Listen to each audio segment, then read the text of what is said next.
नमस्कार, मी शीतल गुरके. शीतल्स रेसिपीमध्ये तुम्हा सर्वांचं खूप खूप खूप मनापासून स्वागत आहे. तर आज मी बनवणार आहे हरभऱ्याची भाजी. ही भाजी खूप सोपी आहे आणि खायला सुद्धा खूप छान लागते आणि झटपट होते, जास्त उशीर सुद्धा लागत नाही. तर या भाजीसाठी आपल्याला काय काय साहित्य लागते ते बघूया. तर इथे मी हरभऱ्याची भाजी घेतलेली आहे. हे बघा.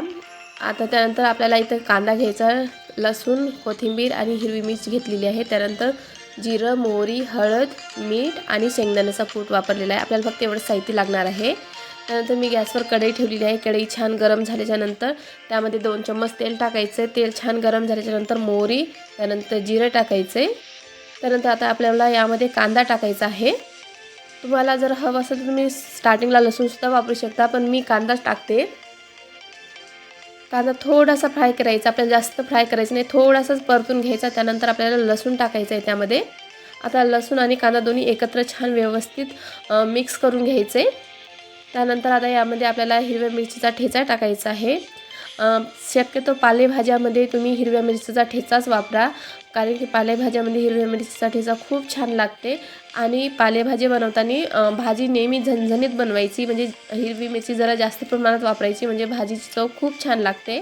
त्यानंतर हळद टाकायची. हळद मिक्स केल्याच्यानंतर आपल्याला आपण जी ही हरभऱ्याची भाजी धुवून ठेवलेली होती ती टाकायची आणि भाजी नेहमी धुवूनच वापरायची आहे, न धुता भाजी वापरायची नाही.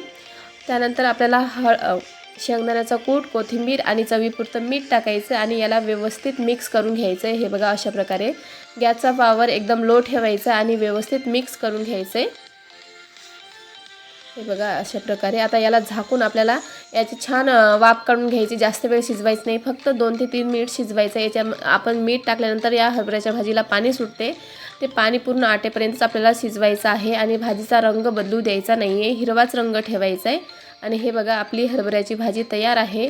तुम्ही या भाजीमध्ये जर हिरवी मिरची जास्त प्रमाणात वापरली तर भाजी खूप छान होते, झणझणीत भाजी छान लागते. तर शक्यतो पालेभाज्या. आणि बघा, आपली भाजी एकदम बनवून तयार आहे. तर कशी वाटली रेसिपी? आवडलीच तर लाईक, शेअर आणि कमेंट नक्की करा.